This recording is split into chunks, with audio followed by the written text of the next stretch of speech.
Thank you for staying with us. You're still watching The Breakfast on Plus TV Africa. NEPC, CBN approved CFA FRANC for export proceeds.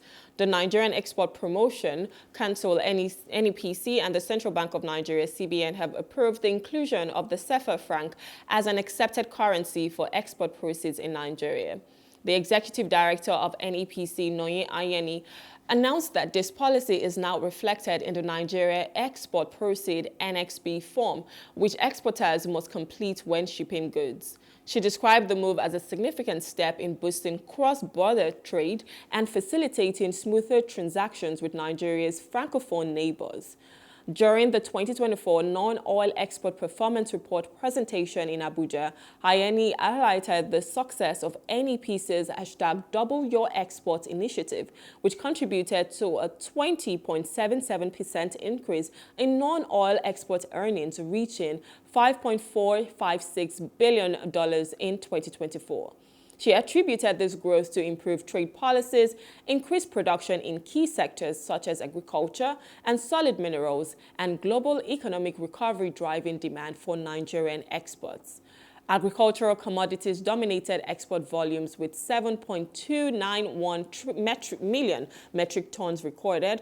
Top exported products included cocoa, beans, urea, sesame seeds, cashew nuts, aluminium ingots, and gold d'or.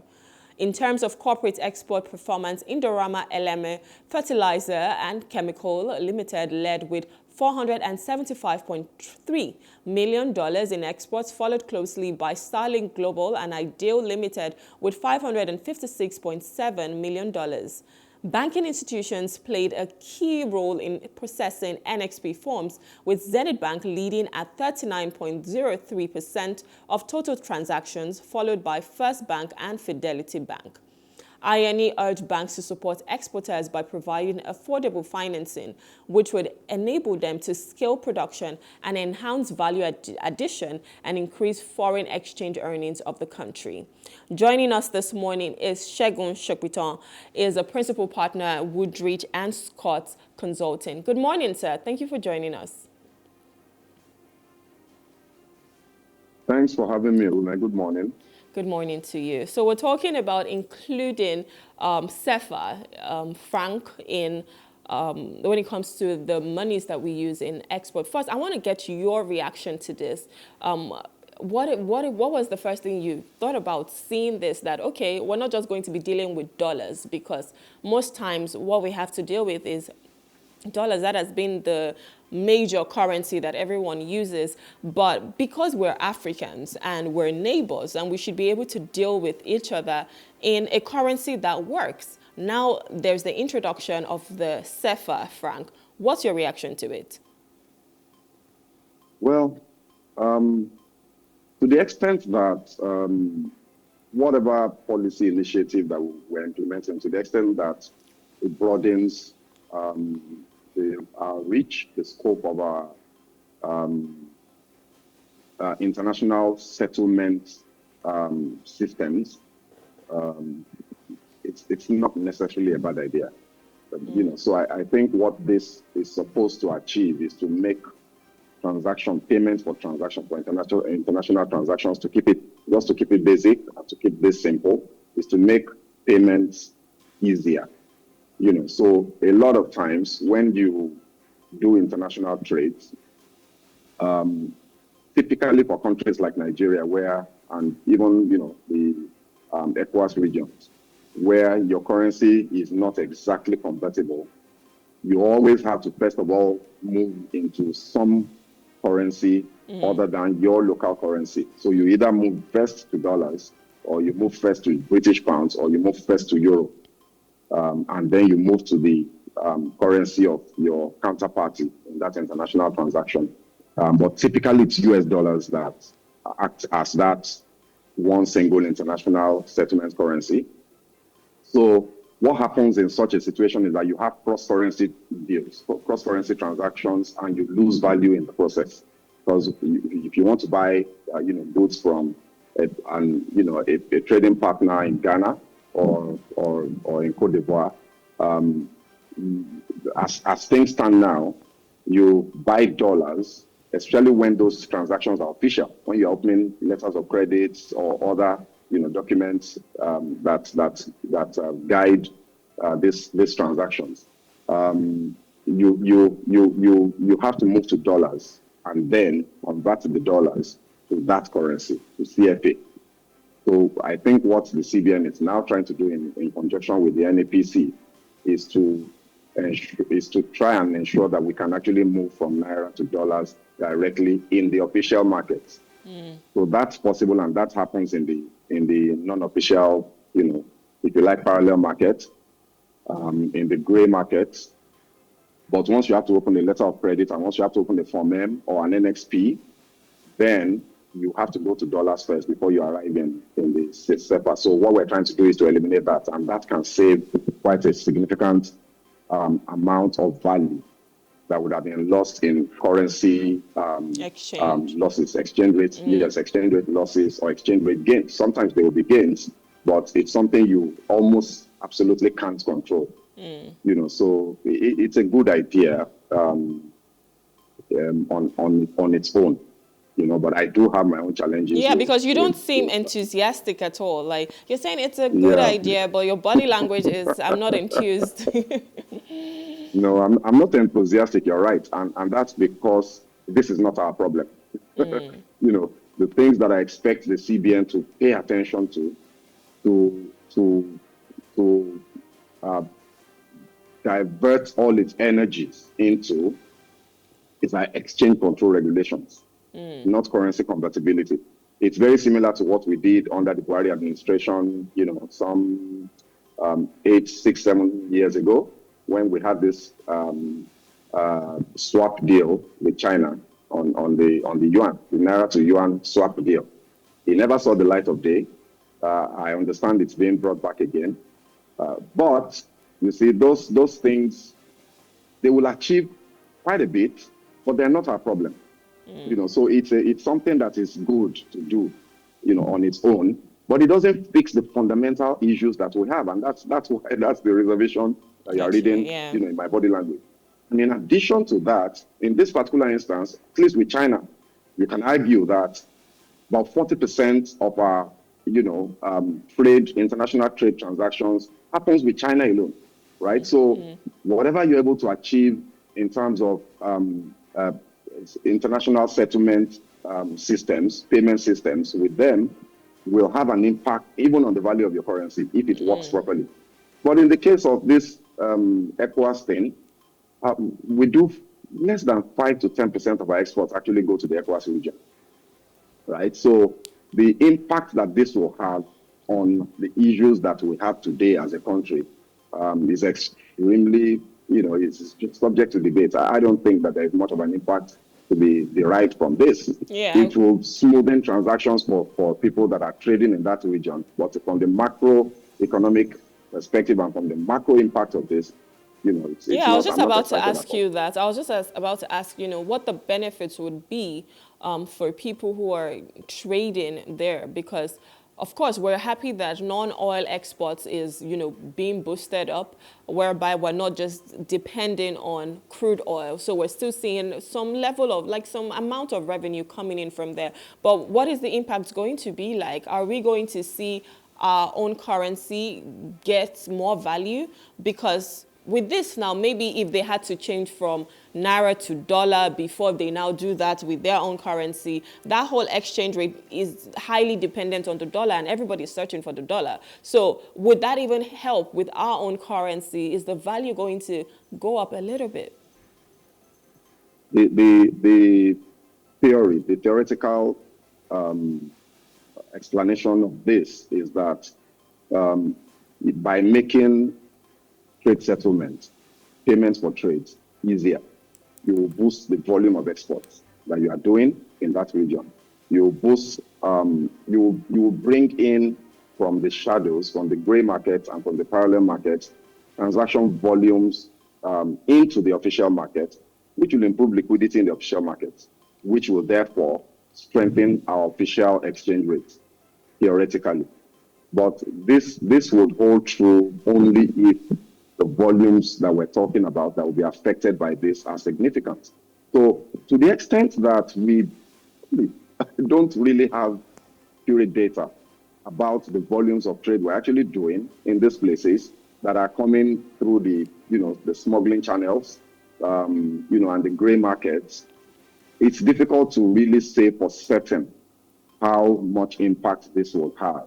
It might, maybe a little, but maybe not at all, if the volumes that we're going to bring in from the gray markets and the offshore markets are not significant enough.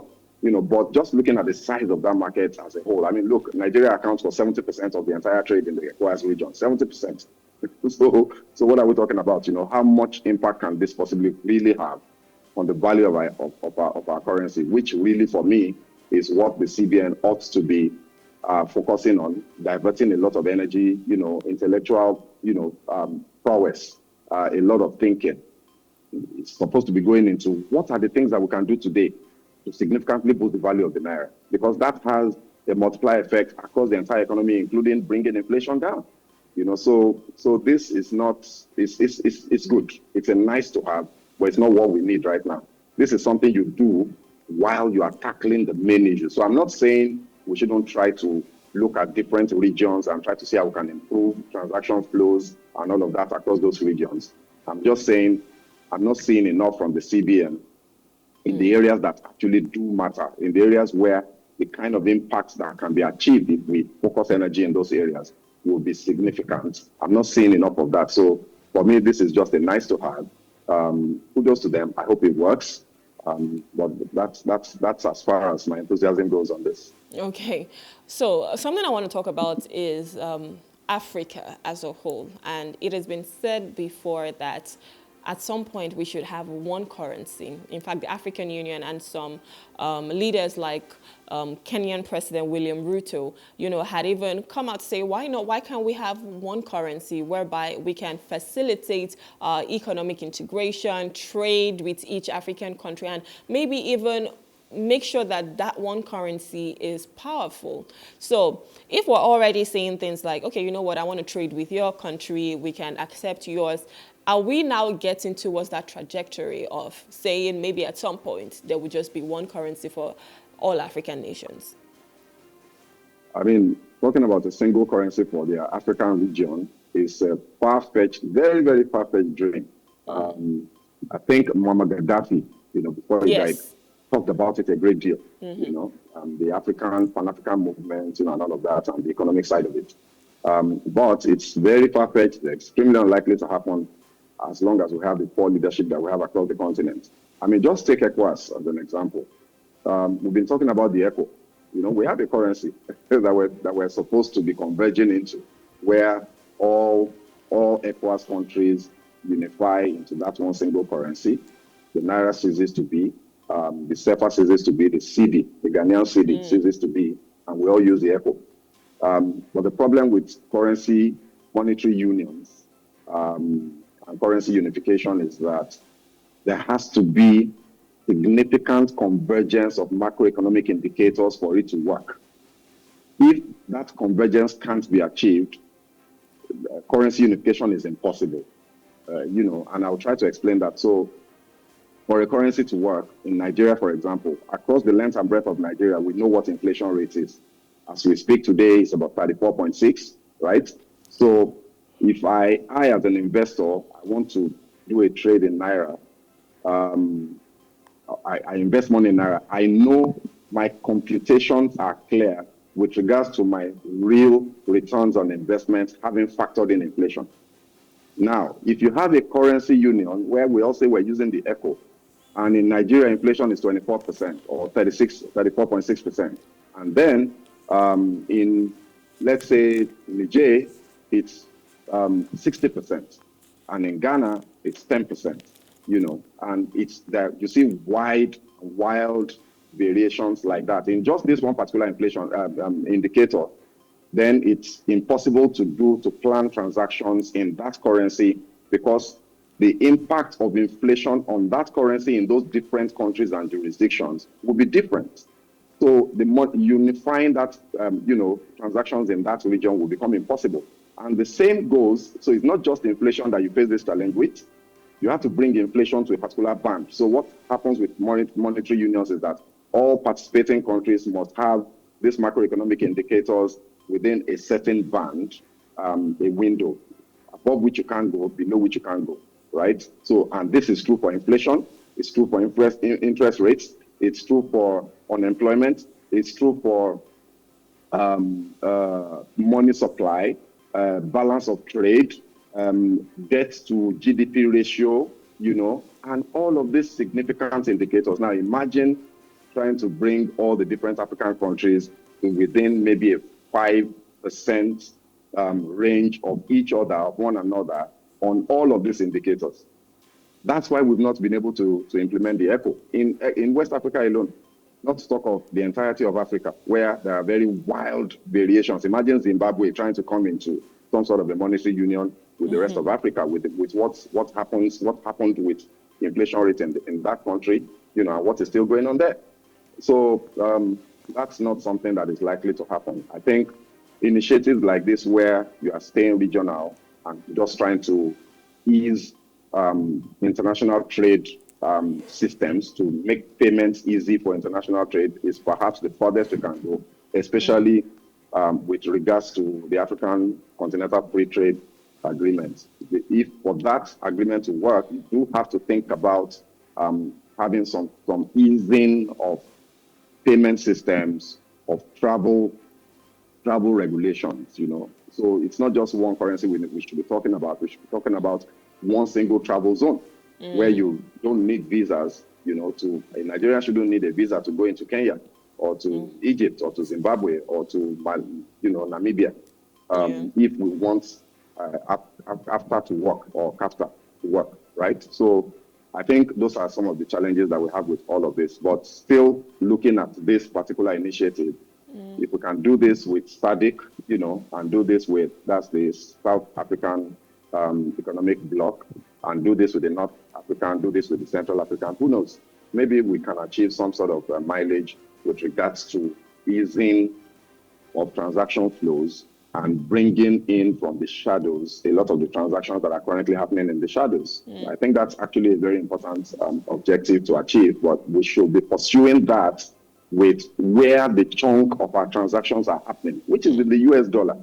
So that's where we really need to be trying to bring transactions from the shadows, into the official market, rather than across the West, where we're doing just 5% or 10% of our total trade volumes, So, yeah. Well, so I believe that, sometimes you have to start somewhere, and this is just something that they are saying, okay, let's start with this. Let's see how this works. So if we're even talking about one currency, I mean, Europe, they do that. They use the euro, and it's really, really strong. So it's something that maybe in the future, not now, we can look into, but there are certain indices, like you've said, that we need to put in place, especially all of our African leaders, for it to work. But something else that I want to speak about, because if we're talking exports here, is shipping routes.